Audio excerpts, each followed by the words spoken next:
पिछली कुछ वीडियोस में हम एग्रीगेट डिमांड और एग्रीगेट सप्लाई की बात करते आए हैं।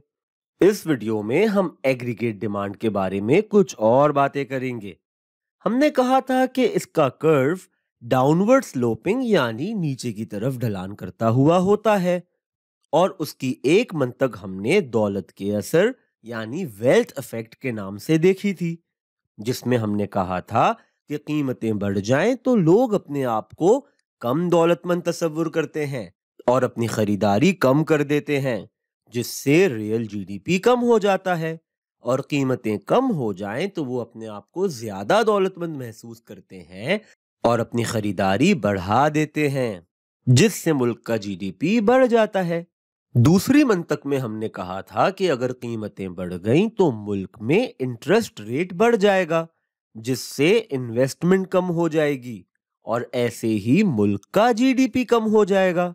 और अगर कीमतें कम हो गईं तो इंटरेस्ट रेट भी कम हो जाएगा, जिससे मुल्क में इन्वेस्टमेंट बढ़ जाएगी और ऐसे मुल्क का जीडीपी भी बढ़ जाएगा। तीसरी मंतक में हमने मुल्क की बरामदात यानी एक्सपोर्ट्स की बात की थी। अगर कीमतें बढ़ गईं तो इंटरेस्ट रेट बढ़ जाएगा, जिससे मुल्क में बाहर से सरमाया आएगा और मुल्क के पैसे की कदर बढ़ जाएगी और मुल्क की चीजें दूसरे मुल्कों के लिए महंगी हो जाएंगी, जिससे मुल्क की बरामदात कम हो जाएंगी और मुल्क का जीडीपी कम हो जाएगा। ऐसे ही अगर मुल्क में कीमतें कम हो गईं तो इंटरेस्ट रेट भी कम हो जाएगा, जिससे मुल्क का सरमाया बाहर जाने लगेगा और मुल्क के पैसे की कदर कम होने लगेगी। ऐसे मुल्क की चीजें दूसरे मुल्कों के लिए सस्ती हो जाएंगी और मुल्क की बरामदात में इजाफा होने लगेगा, जिससे जीडीपी में भी इजाफा होने लगेगा। ये हुई बात कि एग्रीगेट डिमांड का कर्व नीचे की तरफ क्यों ढलान करता है।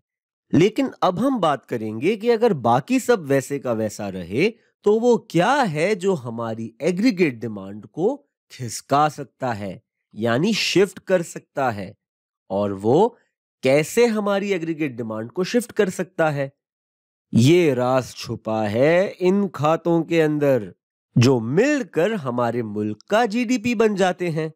हमने ये देखा था कि जीडीपी, जिसे हम वाई कहते हैं, ये बनता है खपत यानी कंजम्पशन, सरमाया यानी इन्वेस्टमेंट, हुकूमती इखराजात और कुल बरामदात यानी नेट एक्सपोर्ट्स के मिल जाने से। और इसी से हमें पता चलेगा कि वो क्या है जो हमारी एग्रीगेट डिमांड को शिफ्ट कर सकता है।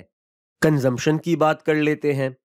वो क्या चीजें हैं जो हमारी कंजम्पशन को मुतासिर कर सकती हैं, उसमें इजाफा कर सकती हैं।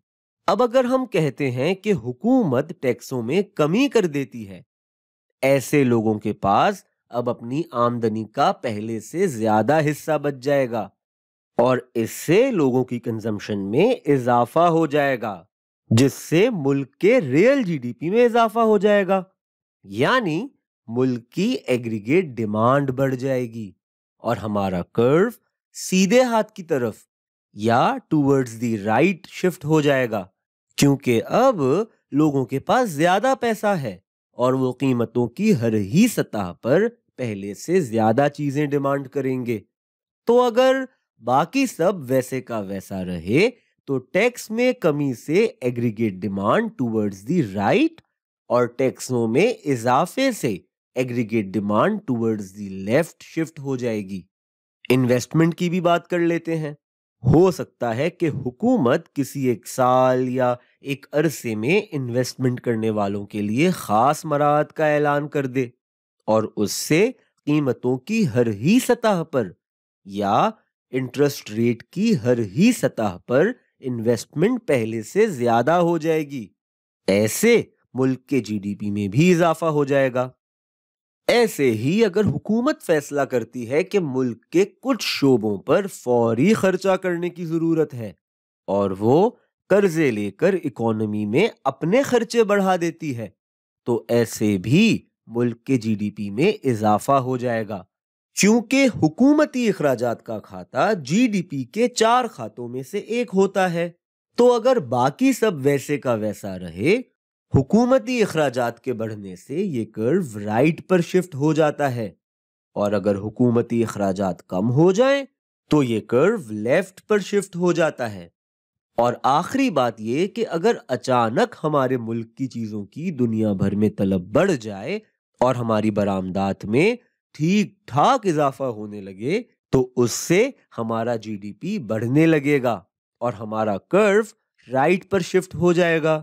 और अगर अचानक हमारे मुल्क के लोगों की दिलचस्पी दूसरे मुल्कों में बनने वाली, यानी हमारे मुल्क से बाहर बनने वाली चीजों में बढ़ने लगी, तो अब मुल्क की दरामदात यानी इंपोर्ट्स बढ़ने लगेंगी, जिससे नेट एक्सपोर्ट्स के खाते में कमी आती जाएगी और मुल्क का जीडीपी कम होने लगेगा, और ऐसे ये कर्व लेफ्ट पर शिफ्ट हो जाएगा।